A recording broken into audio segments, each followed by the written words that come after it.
Kajian Dalilul Falihin masih bab ke-11 al-babun fil mujahadah, bersungguh-sungguh, kesungguhan itu mujahadah, kesungguhan, bersungguh-sungguh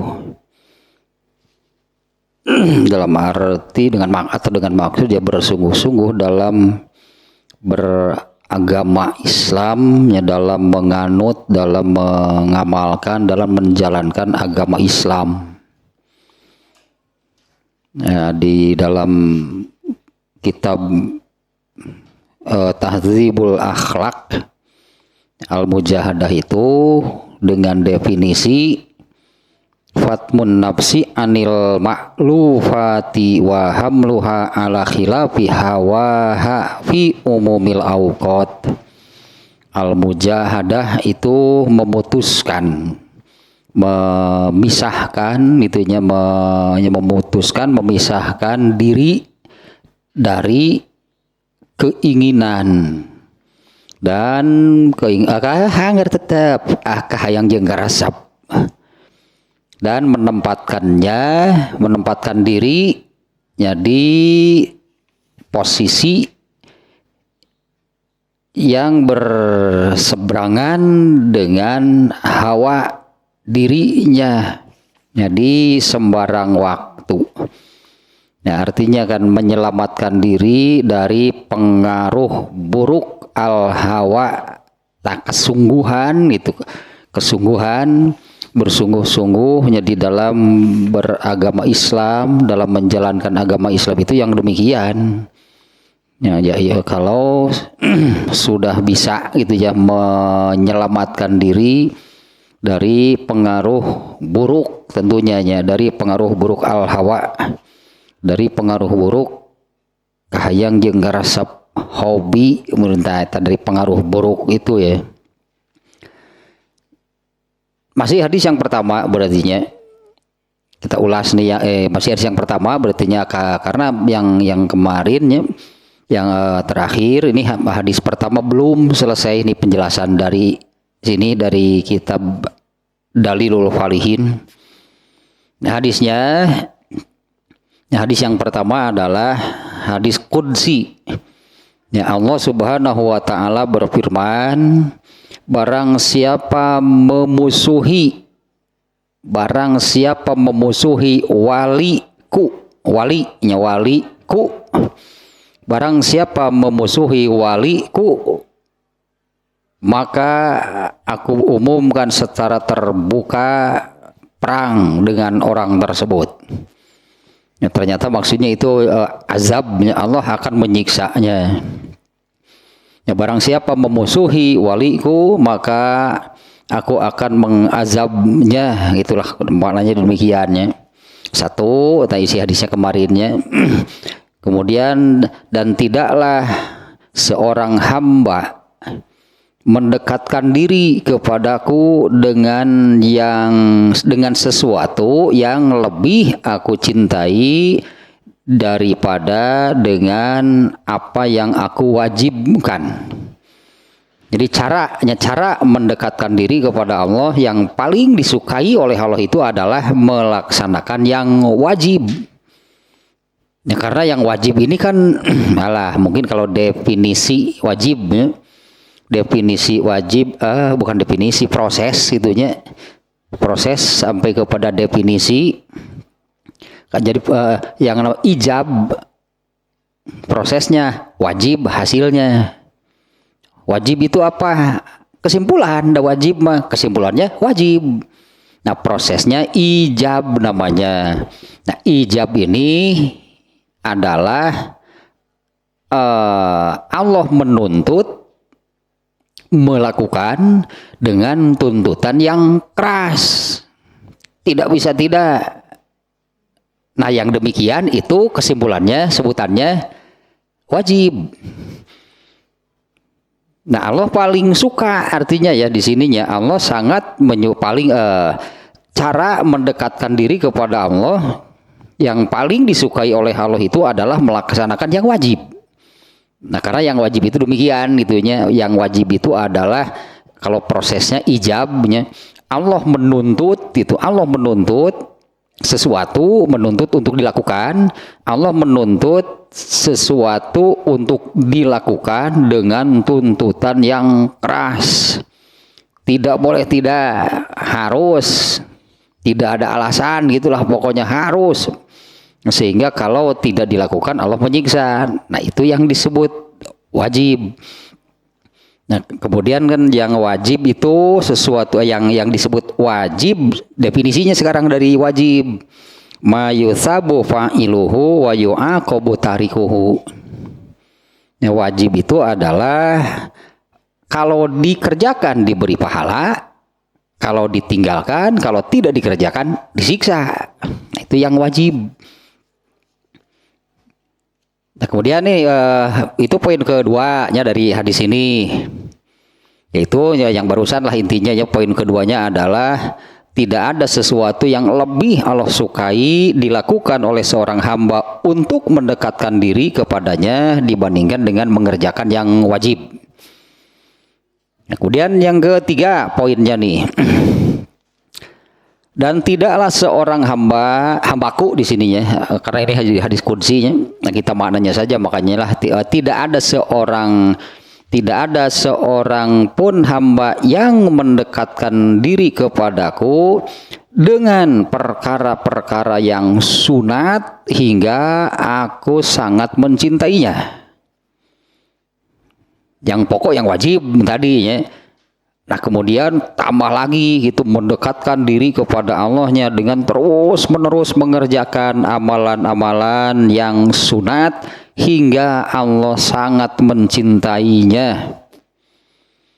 Apabila aku sudah mencintai hamba tersebut, maka aku akan menjadi pendengarannya apabila dia mendengar, aku akan menjadi penglihatannya apabila dia melihat, aku akan menjadi tangannya apabila dia melakukan sesuatu, aku akan menjadi kakinya apabila dia melangkah. Dan apabila hambaku meminta, pasti aku memberinya. Dan yang terakhir pakai sumpah di sininya, dan demi Allah apabila hambaku meminta perlindungan, pasti aku melindunginya. Dan demikian nih hadisnya supaya supaya nyambung ya. Sekali lagi nih isi hadisnya adalah: satu, barang siapa memusuhi waliku maka aku akan menyiksanya. Dua, ibadah pastilahnya, ibadah yang paling disukai oleh Allah oleh seorang hamba untuk mendekatkan diri kepadanya adalah ibadah yang wajib. Kemudian apabila hamba tersebut menambah terus-menerus mengerjakan atau banyak dan konsisten gitulah, banyak dan konsisten mengerjakan ibadah yang sunat, pasti Allah akan sangat mencintainya. Sampai ke tahap mencintainya itu sampai kepada tahap apabila dia mendengar, akulah yang menjadi pendengarannya. Apabila dia melihat, akulah yang menjadi penglihatannya. Apabila melakukan sesuatu, akulah yang menjadi tangannya. Nah, itu tuh maknanya belum tuh yang itu baru terjemah demikian. Itu perlu penjelasan yang barusan. Nah, kemudian diulang juga sedikit nih ya. Poin pertama, Allah menyebut barang siapa memusuhi waliku. Ternyata yang dimaksud wali itu adalah orang yang seperti poin-poin berikutnya tadi, orang-orang yang arti wali itu dekat. Jadi waliku itu adalah orang-orang dekatku atau orang-orang yang dekat dengan Allah. Nah, sementara dekat dengan Allah itu dengan cara apa? Tadi di kalimat berikutnya tidak ada cara untuk mendekatkan diri kepada Allah yang lebih Allah sukai dibandingkan dengan mengerjakan yang wajib. Jadi semua ibadah sebetulnya namanya ya, semua ibadah itu adalah taqarrub. Semua ibadah yang dilakukan itu untuk mendekatkan diri kepada Allah. Dan dari semua ibadah itu yang paling Allah sukai itu adalah kalau hambaku itu gitu katanya kalau mengerjakan yang wajib. Nah, jadi orang-orang yang disebut wali itu adalah orang-orang yang dekat dengan Allah. Orang-orang yang dekat dengan Allah itu karena mereka berarti orang-orang itu mendekat kepada Allah. Kan disebutnya taqarrub, dia mendekatkan diri kepada Allah. Jadi orang-orang yang sebutan wali itu adalah orang-orang yang dekat dengan Allah. Bagaimana bisa dekat dengan Allah? Ya mendekatlah kepada Allah. Dan cara mendekatkan diri kepada Allah itu adalah yang paling Allah sukai adalah mengerjakan apa yang Allah wajibkan. Supaya lebih mantap lah gitulah, supaya lebih mantap lagi, supaya lebih rapat, lebih dekat lagi dengan Allah adalah banyak-banyaklah dan konsisten mengerjakan amalan yang sunat. Nanti akan sampai kepada puncak kecintaan Allah kepada seorang hamba itu, yaitu yang tadi, akulah yang menjadi pendengarnya apabila dia mendengar, akulah yang akan menjadi penglihatannya apabila dia melihat. Nah, wali itu makna wali, yaitu orang-orang yang dekat dengan Allah. Ringkasnya seperti yang disebut di surat Al-Anfal ayat 34. Surat Al-Anfal surat ke-8 ayat 34. Inna awliya'ahu in awliya'uhu illal muttaqun. Nah, secara ringkas nama kitu tah. Itulah wali Allah. In awliya'uhu illal muttaqun. Bukanlah wali ini aulia ini jama dari wali ini. Bukanlah wali Allah itu illal muttaqun, kecuali orang-orang yang bertakwa. Taeta wali Allah teh. Ini ada ayatnya. Wali anu mungkin benar mereka itu pantas, mungkin mereka itu benarnya orang yang demikian. Jadi kita kan ada wali songo, apa benar mereka ini wali Allah? Bisa jadi, asal benar mereka orang-orang yang seperti penjelasan tadi, orang-orang yang dekat dengan Allah. Nah, orang yang dekat dengan Allah itu orang yang seperti apa? Yang mendekatkan diri kepada Allah. Dan mendekatkan diri itu dengan taat, intinya dengan taat. Ya, orang taat kan pasti melakukan apa kalau diperintah oleh Allah. Orang taat pasti kan tidak melakukan apabila dilarang oleh Allah. Nah, ada yang wajib, ada yang sunat gitu kan, ada yang haram, ada yang makruh. Intinya, nah ini di surat Al-Anfal ayat 34. In awliya'uhu illal muttaqun. Bukanlah orang-orang wali Allah itu melainkan orang-orang yang bertakwa. Jadi sebutan wali ini berhak siapapun. Berhak siapapun menjadi wali Allah, artinya orang yang dekat dengan Allah. Nah, siapapun boleh kan. Apa kita tidak pantas? Apa nggak ada itu manusia hari ini yang pantas itu disebut wali? Kenapa enggak? Itu kan ya inilah yang disebut wali itu adalah orang yang dekat dengan Allah. Nah, dengan ayat ini bahwa wali Allah itu adalah orang-orang yang bertakwa. Ya, wali Allah itu yang disebut wali itu adalah orang-orang yang bertakwa. Nah, kalau Rasulullah SAW dulu kan Rasulullah SAW menyabdakan inna a'lamakum wa atqakum billahi la'ana. Sesungguhnya yang paling mengenal Allah dan yang paling bertakwa kepada Allah itu adalah aku. Wali Allah paling hebat lah itu Rasulullah. Karena beliaulah manusia yang paling taat. Dan semua orang yang bertakwa, pokoknya ini jelas nih ayatnya. Nah, ringkasnya seperti ini ternyata yang disebut wali. Nah, isi hadisnya kan barang siapa memusuhi waliku pantas diazab, disiksa oleh Allah. Contohnya jelas dulu yang memusuhi Rasulullah bagaimana? Ya, yang memusuhi Rasulullah dulu seperti apa nasibnya? Ya, sebutlah gembongnya, pemimpinnya Abu Lahab, Abu Jahal dihinakan oleh Allah. Sejak di dunia bahkannya. Karena tentunya kan wali Allah, orang-orang yang soleh, artinya kan orang-orang yang bertakwa, itu adalah orang yang dicintai oleh Allah. Jadi di penjelasan lafaz berikutnya kan, bahkan kecintaan Allah itu sampai seperti tadi. Kalau aku sudah mencintai hambaku, maka akulah pendengarannya apabila dia mendengar. Akulah penglihatannya apabila dia melihat. Sampai seperti itu Allah gitu ya. Kalau sudah mencintai hambanya. Dan Allah mencintai hambanya itu hamba-hambanya yang mendekatkan diri kepada Allah itu pasti dicintai oleh Allah. Nah, yang demikian, orang-orang yang demikian artinya hanya wali ini ya, orang yang soleh, orang-orang yang bertakwa. Mereka ini manusia-manusia yang dicintai oleh Allah. Sementara ini makna yang pertama tadi di hadis ini adalah barang siapa memusuhi waliku, malah orang yang dicintai oleh Allah malah dimusuhi. Allah murka. Artinya di sini Allah murka.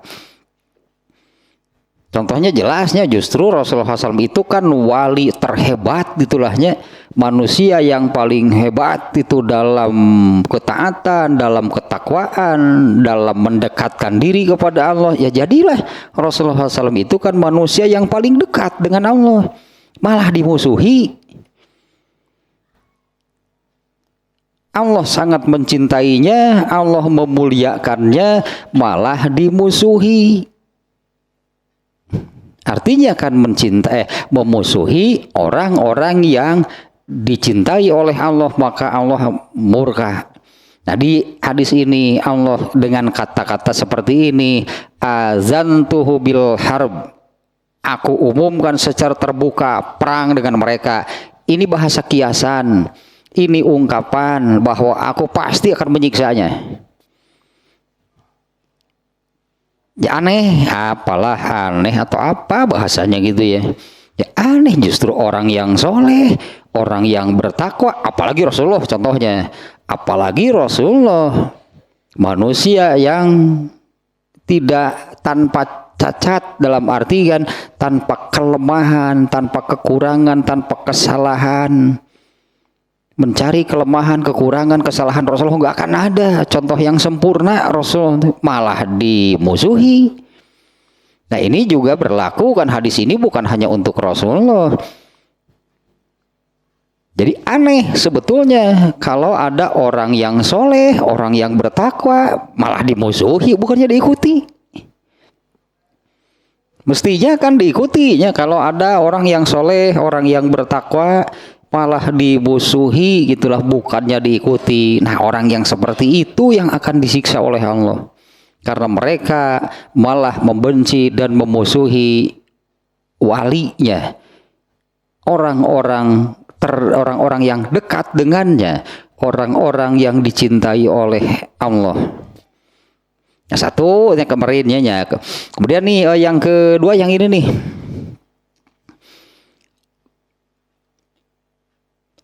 mendekat, ini makna ini nih, yang paling disukai oleh Allahnya, yang paling dicintai. Ini makna yang kedua, tidak ada amalan yang tidak ada amalan untuk mendekatkan diri kepada Allah yang lebih dicintai oleh Allah dibandingkan dengan yang wajib, gitu tadinya. Nah, karena seperti yang tadi nih, kalau definisinya wajib itu ma yusabu fa'iluhu wa yu'aqabu tarikuhu. Wajib adalah atau sesuatu yang amalan tentunya atau apalah yang sesuatu yang wajib itu adalah apabila dilakukan diberi pahala, kalau ditinggalkan atau tidak dilakukan maka disiksa. Itu yang paling Allah sukai. Nah kemudian kan setelah yang wajib ini dipenuhi lah itunya, di poin berikutnya hadis ini adalah tambah lagi itu kan dengan amalan-amalan yang sunat, bahkan banyak gitulah, banyak mengerjakan amalan yang sunat dan konsisten.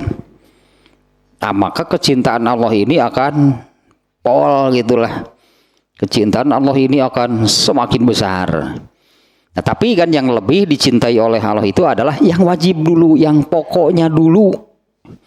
Cara untuk mendekatkan diri kepada Allah itu adalah yang paling disukai oleh Allah itu adalah mengerjakan yang wajib.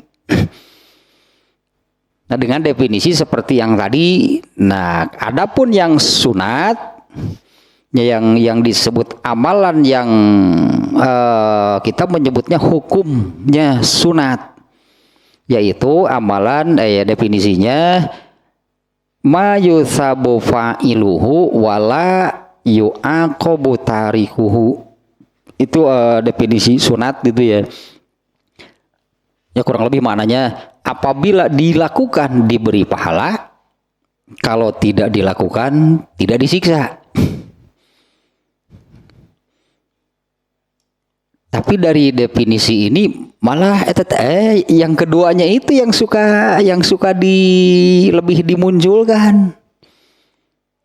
Ya nggak apa-apa kan, tidak melakukan juga tidak disiksa, tabab etana we atau jadi tara merenan, jadi enggak mengerjakan yang sunat. Ya dengan definisi seperti itu ya mayusabu fa'iluhu, si pelakunya atau apabila melakukan diberi pahala. Wala yu'aqabu tarikuhu, nah kalau yang tidak melakukan atau kalau tidak dilakukan tidak disiksa. Mestinya berpikir yang ke satu dulu, kalau melakukan diberi pahala.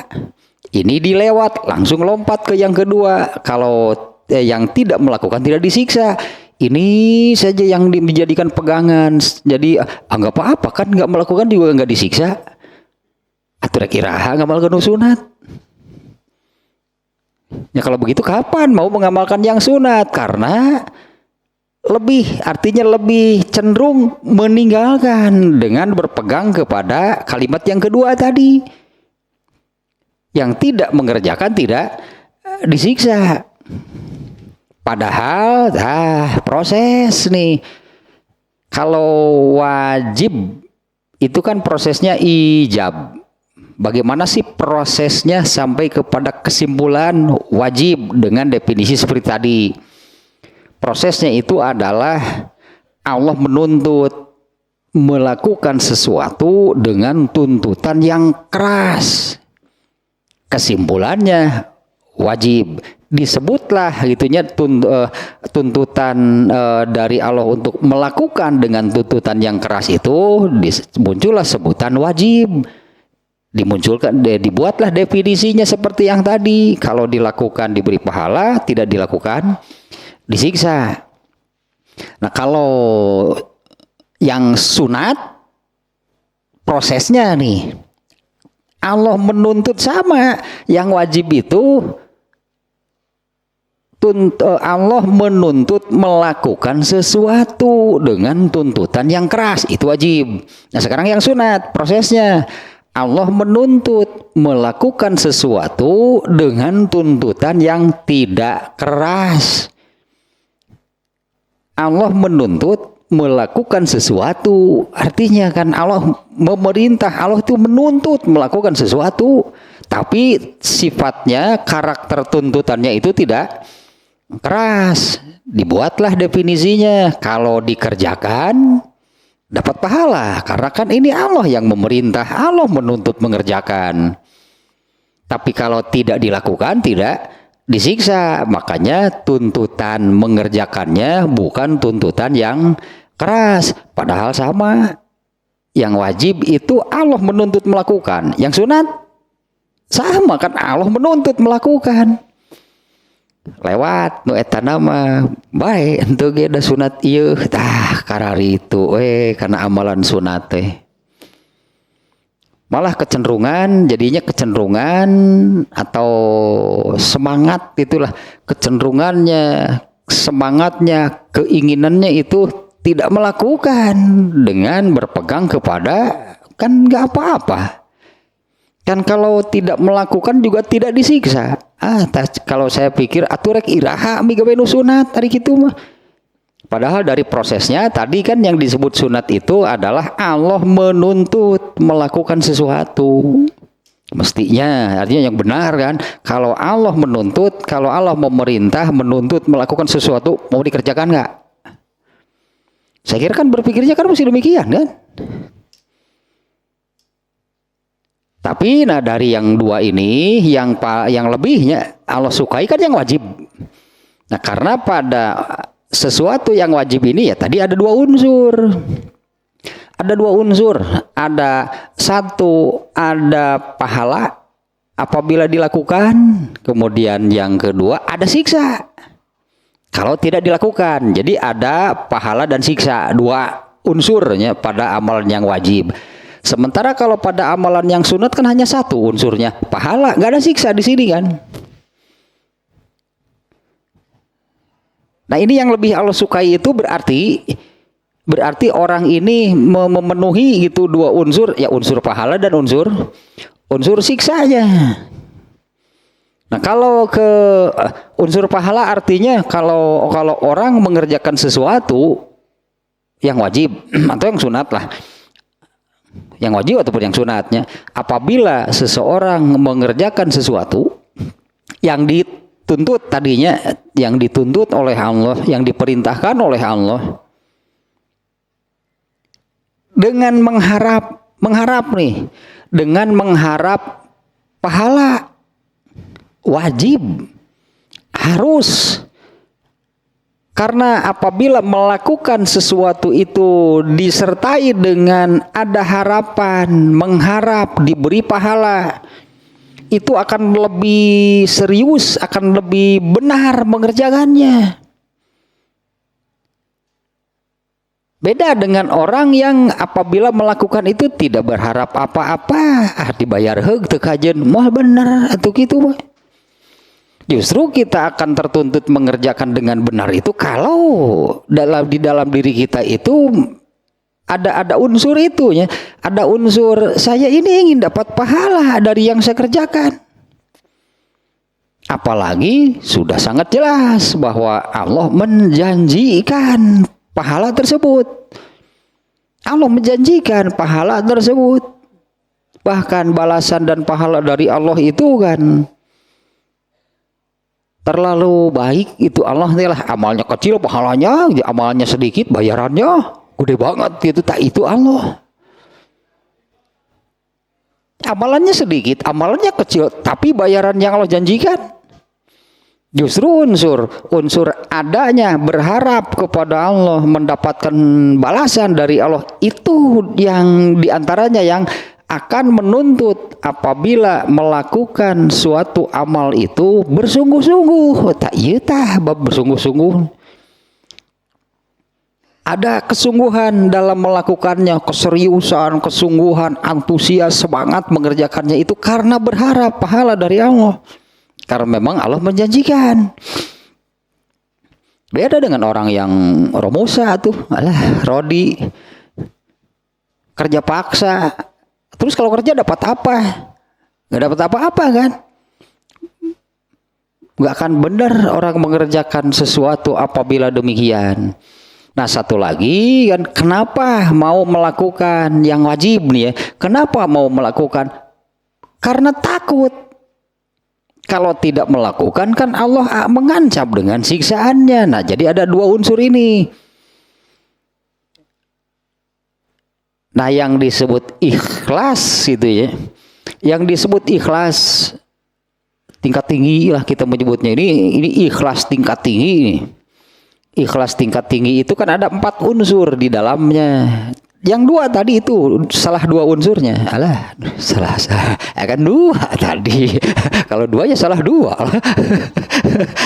Kan 2 tadinya salah 2. Ada 4 seluruhnya. Yang paling mendasar, saya lupa lagi ini kata dalam Arabnya yang paling mendasar adalah karumasaan, ajrih, era gitu tah. Kenapa mau melakukan era ku Allah teh mun henteu teh tah, itu unsur yang paling mendasar.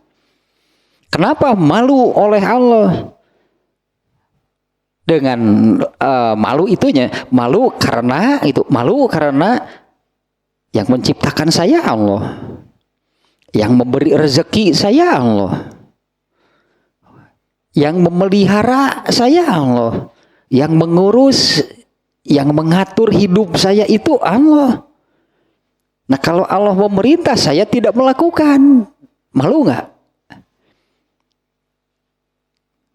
Itu yang paling mendasar. Justru ketika melakukan sesuatu, unsur ini harus ada, karena malu kalau saya tidak melakukan.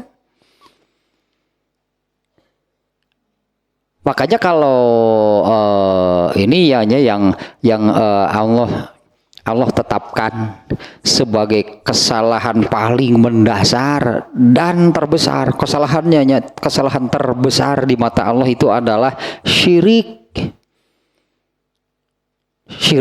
musyrik. Apalagi bentuknya bertuhankan selain Allah, menyembahnya selain Allah. Tak unsur hal yang paling mendasar ini sudah dilanggar. Allah yang menciptakan, yang memberi rezeki, yang memelihara, yang mengurus, yang mengatur, tapi berbakti malah kepada yang akan beribadah itu berbakti, tapi malah berbaktinya kepada selain Allah. Ini kesalahan paling mendasar dan dosa terbesar itu di mata Allah. Dosa tidak terampuni, itu syirik atau musyrik itu tidak terampuni. Nah karena ini melanggar hal yang paling mendasar dari manusia itu adalah tegableg karumasaan. Alah gitu cik orang Sunda mah teu boga karumasaan. Diciptakan oleh Allah, diberi rezeki oleh Allah, dipelihara oleh Allah, tadi diurus oleh Allah, diatur oleh Allah hidupnya, malah berbaktinya kepada yang lain. Nah unsur ini ketika sedang beribadah, ketika sedang menyembah kepada Allah itu unsur ini harus ada di dalam diri. Kenapa saya mau melakukan era ke Allah teh gitu jawabannya teh. Malu saya oleh Allah dengan karumasaan yang barusan, yang menciptakan saya itu Allah. Satu tak unsurnya. Yang kedua, takut.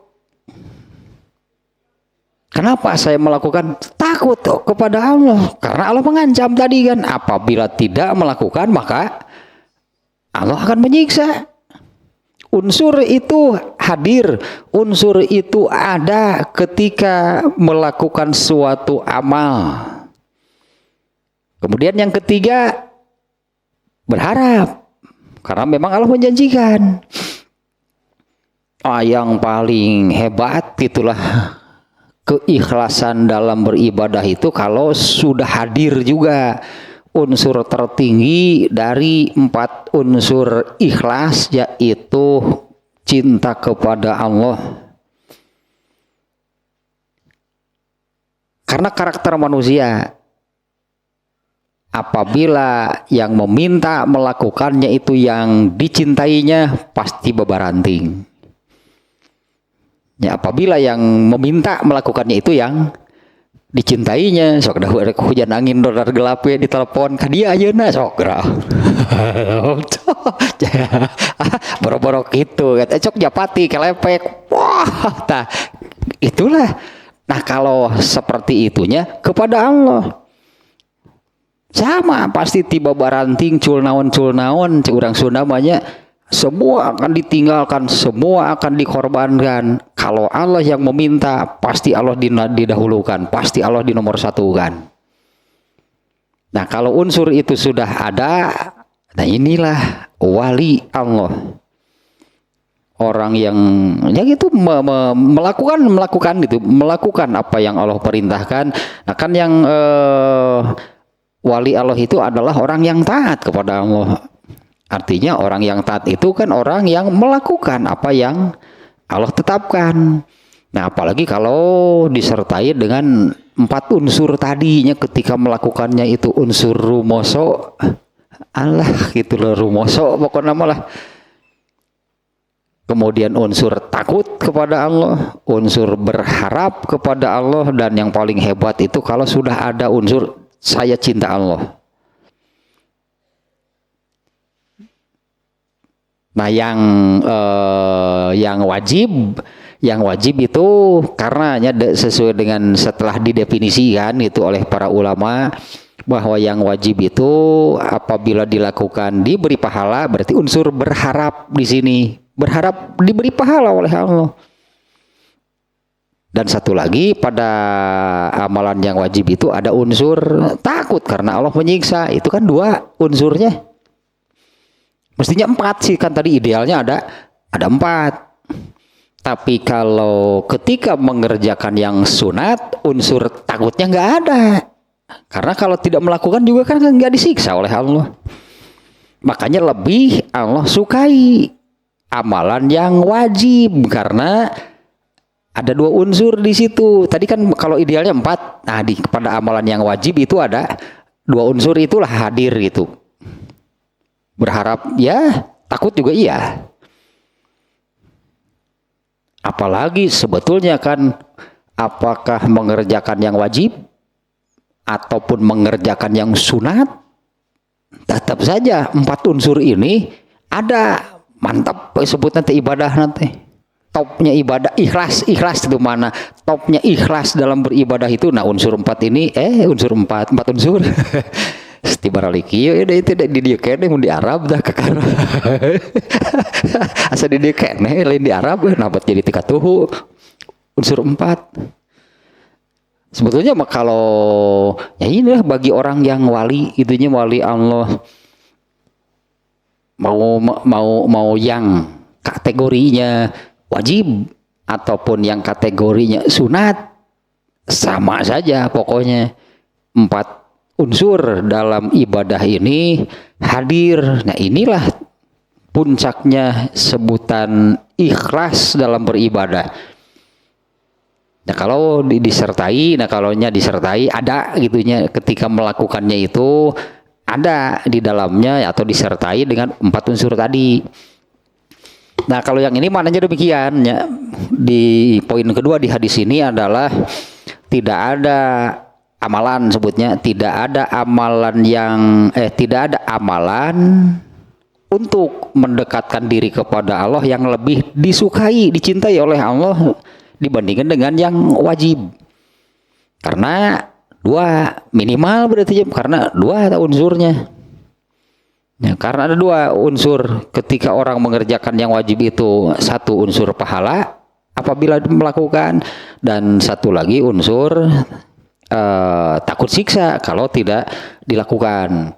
Sementara amalan yang sunat itu hanya 1 unsurnya, yaitu unsur ingin dapat pahala. Nggak ada takut disiksa, karena tidak dilakukan juga kan tidak disiksa. Nah kemudian nih poin berikutnya.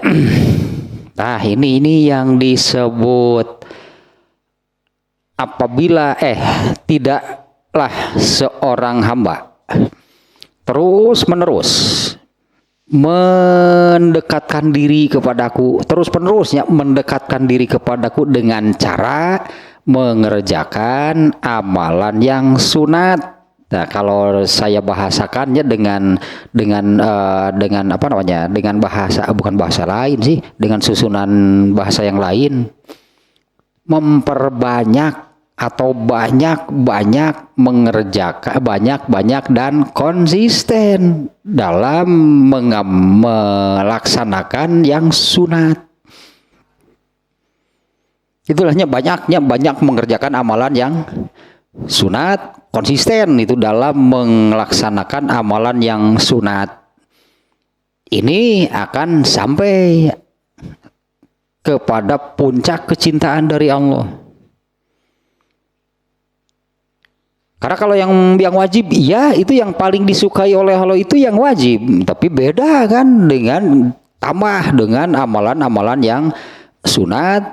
Nah apalagi kalau banyak dan konsisten mengerjakan amalan-amalan yang sunat. Maka orang ini akan sampai kepada maksimal gitulah. Mendekatkan diri kepada Allahnya itu maksimal, bukan hanya mengerjakan yang wajib tapi ditambah dengan yang sunat, bahkan itu dengan jumlah yang banyak dan konsisten. Maksimal nih orang kalau sudah demikian gitu mendekatkan diri kepada Allahnya. Dan hakikatnya kecintaan Allah itu boleh disebut secara garis besar ada dua nih menurut penjelasan di kitab ini ya. Bagaimana sih Allah menyampaikan menyampaikannya, memberikan kecintaannya kepada seorang hamba. Ini bagaimana caranya Allah menyampaikan kecintaannya kepada seorang hamba? Satu, dengan cara taufiquhu lima yurdihi anhu. Allah akan menawannya. Berarti jadi boleh disebut seperti ini. Allah akan memberi hidayatut taufik. Bukan taufik hidayatnya. Itu mah itu penyanyi blues itu. Taufik Hidayat mah. Penyanyi jazz si Taufik Hidayat. Allah akan memberikan hidayatut taufik dua sebetulnya. Jadi hidayatul ma'unah wa taufik. Dari ya singkatlah, dari semua hidayah yang ternyata ada tahapannya gitu kan hidayah. Nah puncak hidayah tertinggi, hidayah terpenting itu adalah taufik. Yang dimaksud dengan taufik itu adalah sejalan, selaras dengan itunya, dengan apa? Di sini lima yurdihi, dengan segala sesuatu yang diridhoi oleh Allah. Nah ini nih berarti puncak kecintaan Allah kepada seseorang itu seperti ini nih. Allah mengungkapkannya, memberikannya kepada hambanya. Ya Allah menyampaikan, memberikan kecintaan terhadap hambanya itu yaitu dengan memberi taufik. Jadi si hambanya itu dapat taufik dari Allah nih ya, karena ini nih Allah memberikan kecintaannya itu dengan cara seperti ini, yaitu memberikan taufik. Apa sih maksudnya? Al-ma'unah wa taufik, persisnya dua gitu. Al-ma'unah wa taufik, yaitu Allah akan memberi pertolongan, Allah akan memberi bantuan sehingga orang ini menjadi menjadi sejalan, menjadi selaras itu dengan yang Allah ridhoi. Prakteknya berarti menjadi seperti ini. Prakteknya, realitanya orang yang sudah dapat taufik dari Allah, maka amalan-amalannya itu akan sesuai, akan sejalan, selaras dengan yang Allah tetapkan.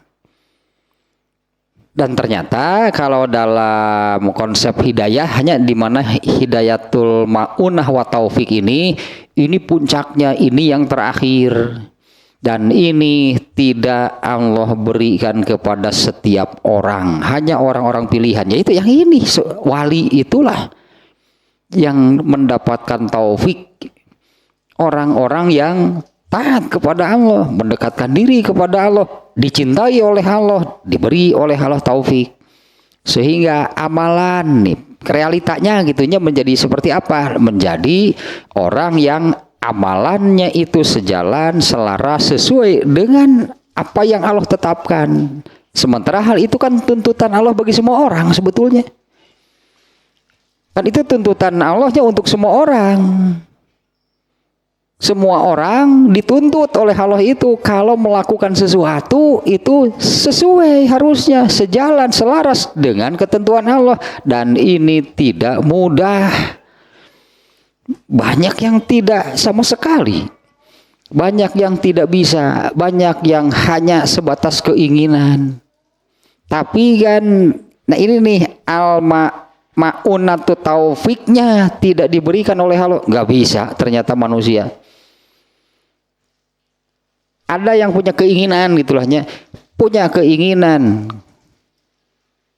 hidup, intinya selama hidup lah itunya, hidup di dunia itu sesuai, sejalan, selaras dengan ketentuan, dengan aturan, dengan ketetapan Allah. Banyak yang mau tapi nggak bisa.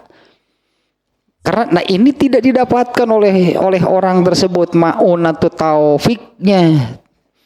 Allah memberi pertolongan untuk bisa demikian itu karena pertolongan Allah, namanya ma'unatu taufik.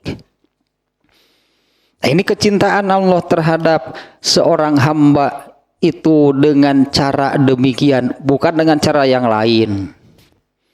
Bukan dengan cara lain yang lain, misalnya dengan memberi jabatan yang tinggi kayak jadi raja, Firaun kayak cilaka gini kan.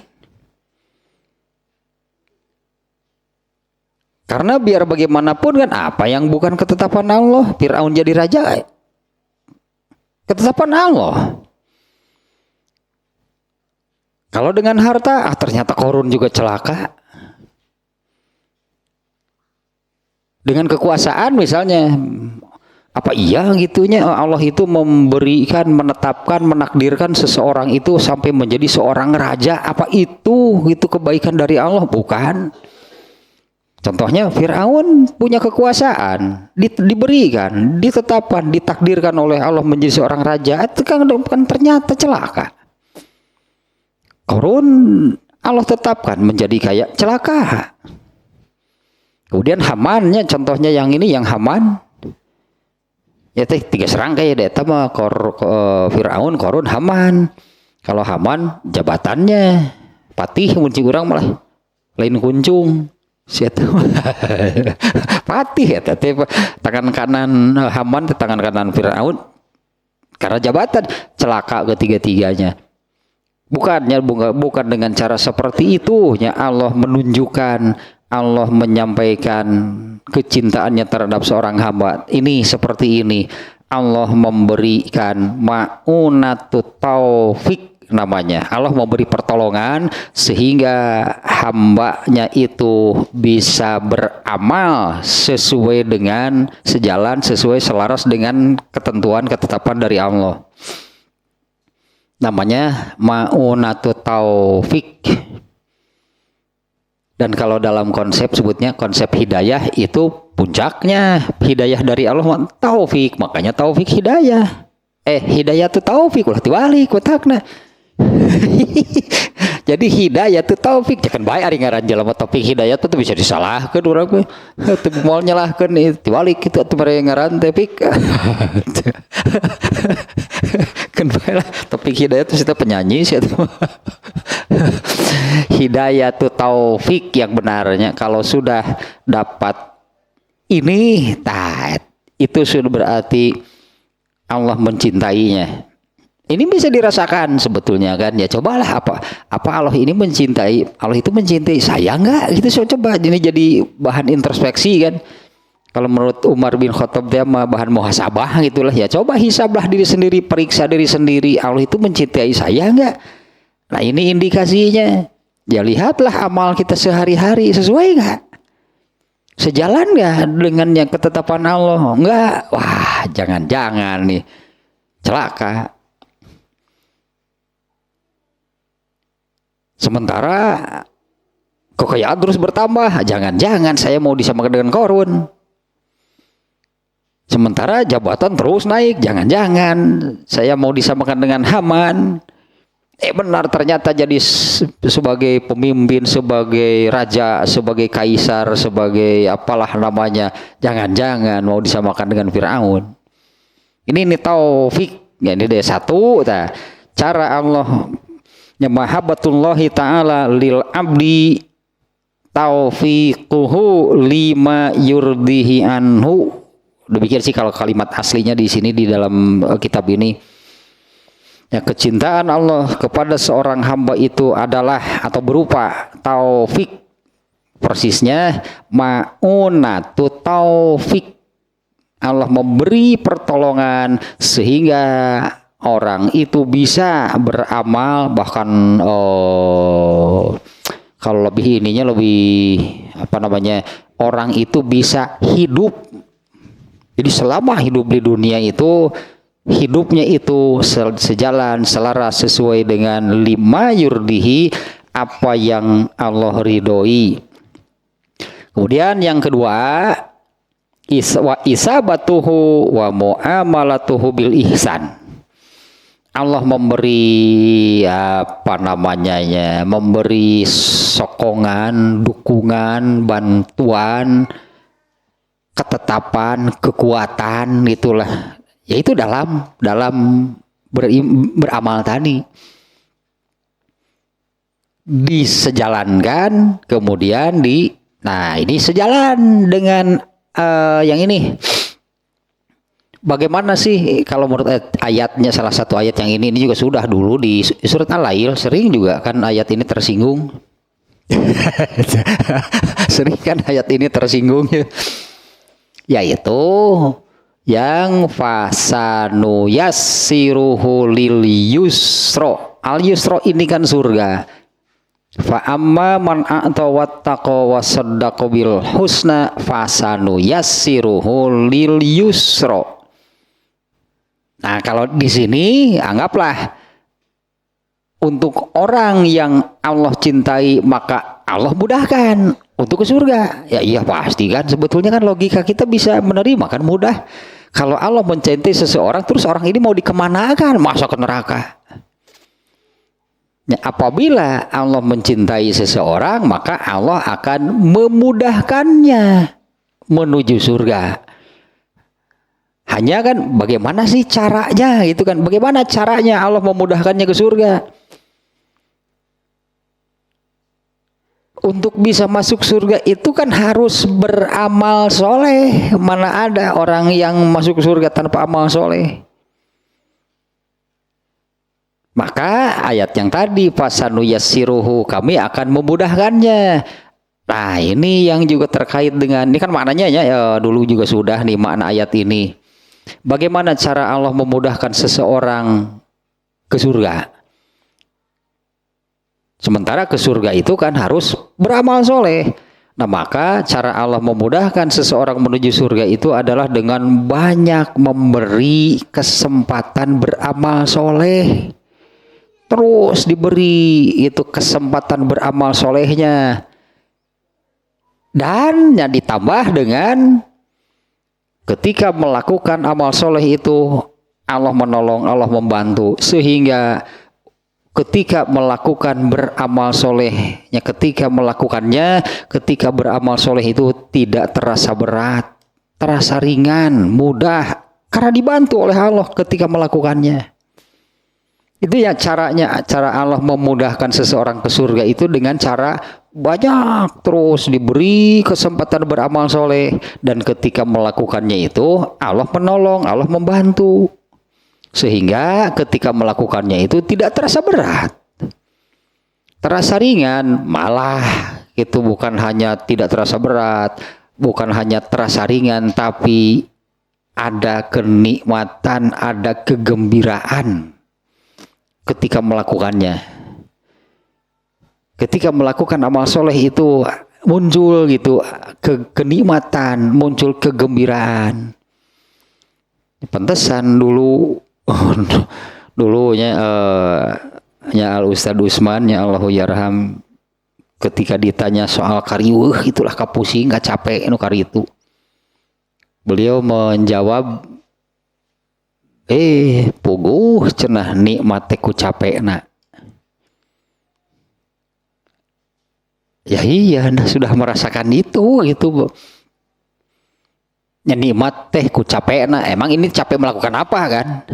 Nikmat teh ku capekna. Emang capek ini capek mengerjakan apa? Tah mengerjakan nubieu tah. Setiap kesempatan beramal soleh yang Allah berikan tuh kerjakan. Capek, iya namanya juga beramal.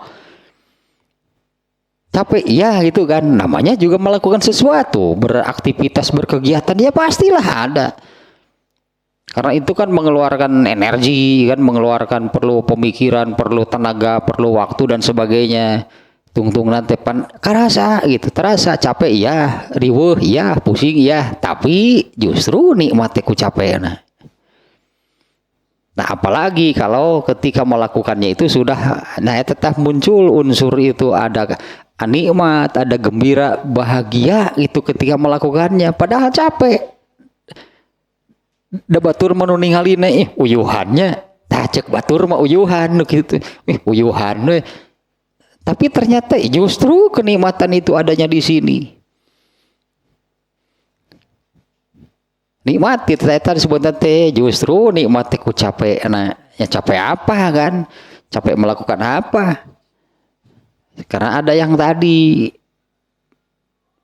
pasti dapat balasan dari Allah. Beda capek naik bahasa zaman Romusa tuh Rodi kerja paksa dapat apa? Capek asli nu eta mah teu menang nanaon. Kalau ini kan yakin.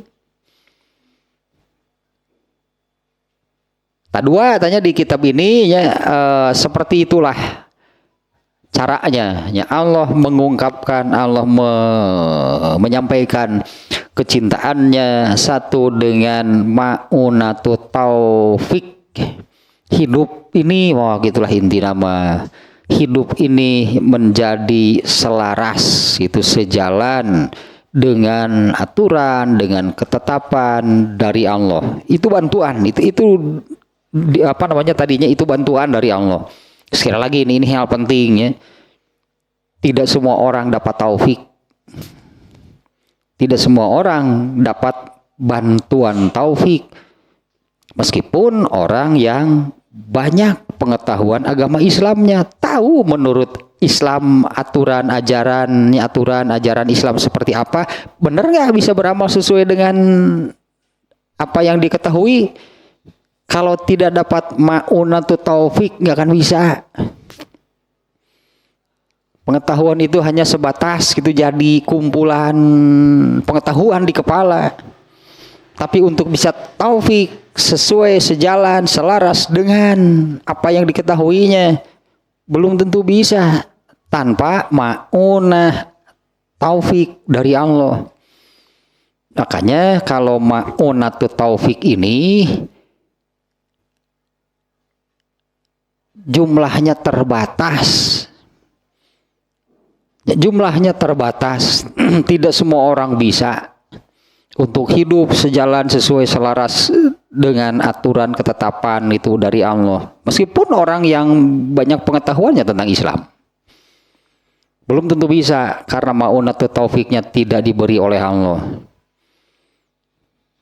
Jadi ma'unatu taufik ini jumlahnya sedikit, hanya yang seperti inilah itu orang-orang yang diberi. Yang seperti apa? Ini bab apa sih? Itu sekarang ini bab apa? Mujahadah, yaitu orang yang bersungguh-sungguh. Ini kan tentang mujahadah kan? Ya eta mujahadah nanti. Tanpa ada mujahadah, tanpa ada kesungguhan. Komo dengan definisi tadi mana? Naon sih mujahadah teh definisi nanti? Memisahkan diri dari pengaruh buruk kahayang jeung karesep anu ngagugukeun kahayang jeung karesep jangan harap dapat ma'unat taufik. Cek Allah teh geus atuh ka ditu jeung tuturkeun kahayang karesep maneh. Berarti kan akan dapatnya karena itu mujahadah kan definisinya demikian. Nah ini kan hadis pertama tentang mujahadahnya. Nah hanya orang-orang yang telah super serius itulah. Kalau tidak demikian, ma'unatu taufik tidak akan didapatkan.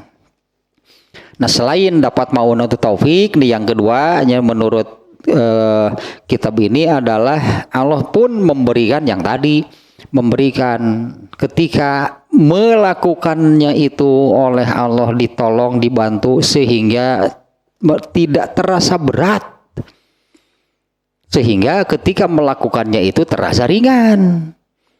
Bahkan kalaupun sampai terasa capek, letih, lesu, iya, tapi kan justru nikmatnya ku capek, nah malah jadi gitu. Dua di sininya, satu ma'unatu taufik, ini bentuk kecintaan Allah kepada seseorang, dan ma'unatu taufik ini tadinya tidak semua orang dapat. Bahkan untuk orang yang pengetahuan agama Islamnya sudah banyak, ma'unatu taufik belum tentu dia miliki. Karena ma'unatu taufik itu langsung dari Allah ke dalam hati seseorang tanpa perantara. Tanpa perantaraan, iya mah langsung didinya ya nomor HP na gitu mun perlu mah. Emang itu jual beli rumah lah gitu. Jadi tanpa perantara. Itu ma'unatu taufik itu langsung dari Allah ke dalam hati seseorang, ya tanpa perantara. Jumlahnya terbatas dan yang akan diberikan itu adalah hanya orang yang dicintainya. Nah, inilah caranya untuk menjadi orang yang dicintai. Jadilah wali Allah. Dan dalam hal ini amat sangat diperlukan mujahadah, kesungguhan. Nah, tanpa kesungguhan mas ngimpi cekalo teh yang taufik khawatir mau diberi nggak akan diberi. Sedikit lagi nih. Sudahlah makna eta namanya. Nah, kemudian apa sih maknanya? Aku yang akan menjadi pendengarannya apabila dia mendengar. Aku akan menjadi penglihatannya apa dia melihat. Ini makna kiasan.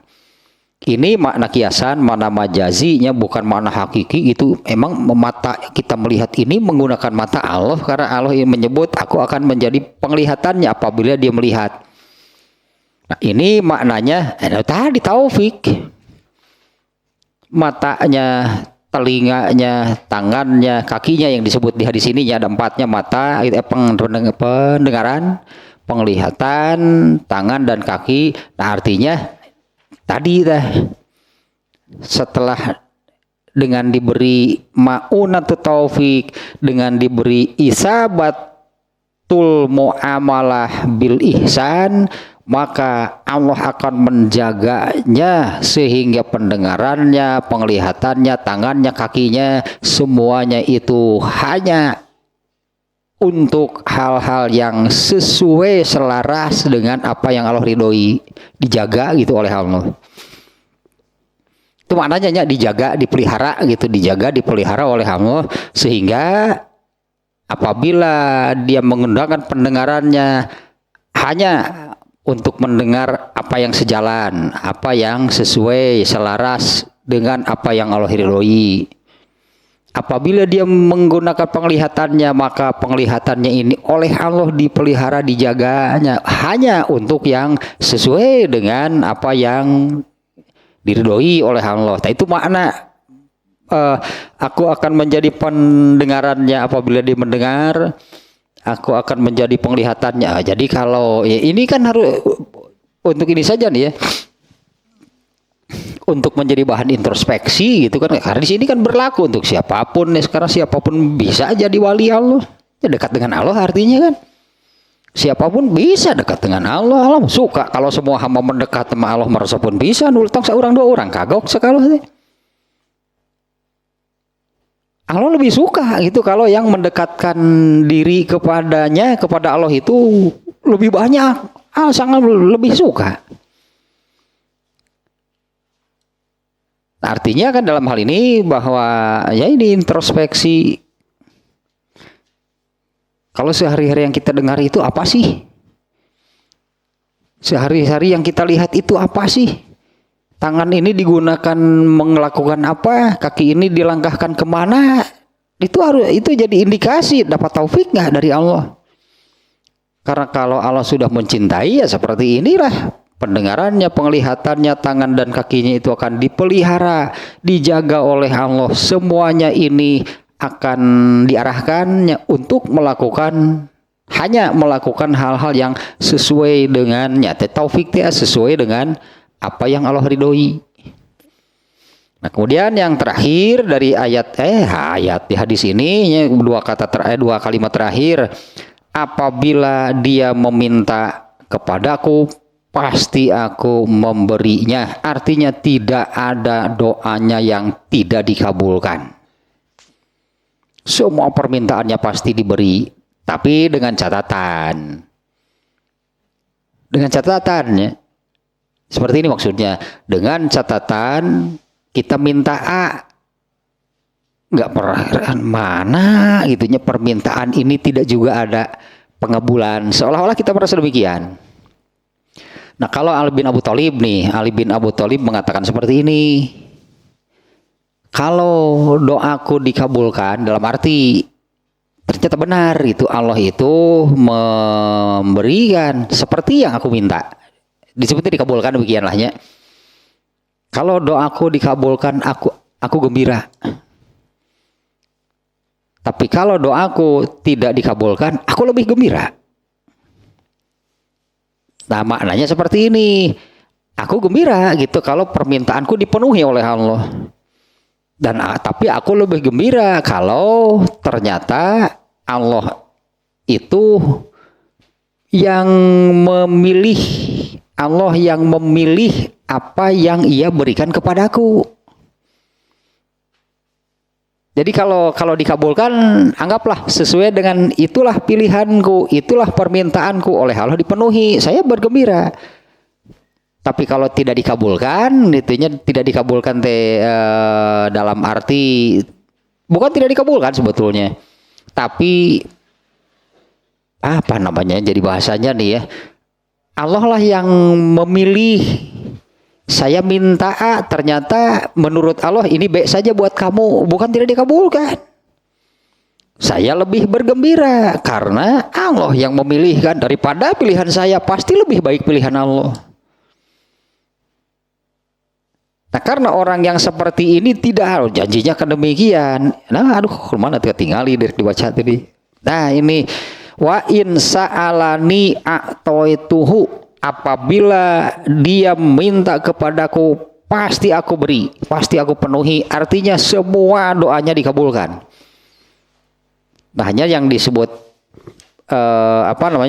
seperti barusan maknanya, jangan sekali-kali saya ini sudah bosan berdoa tetapi tidak dikabulkan juga. Nah, kalau sudah sampai ke sana maka benar jadi tidak dikabulkan.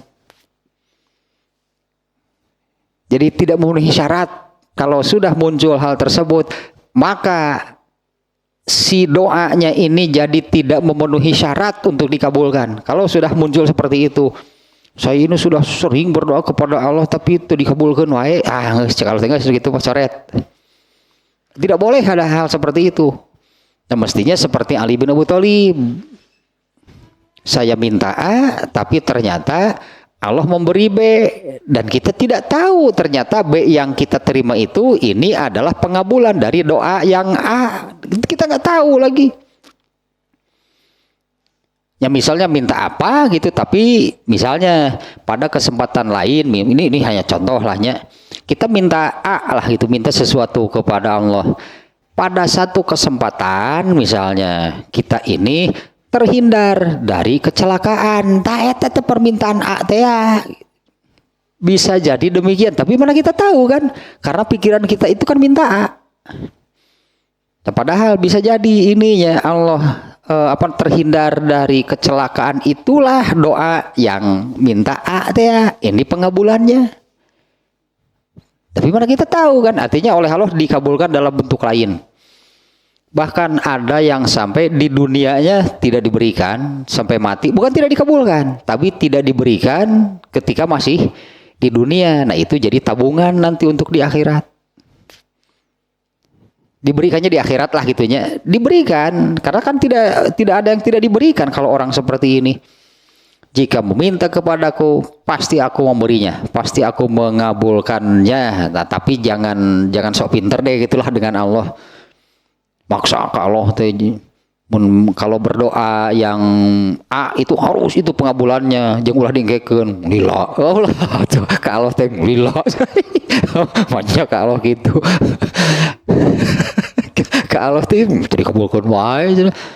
Bisa mau ngedoa deui edas cek Allah teh tama itu.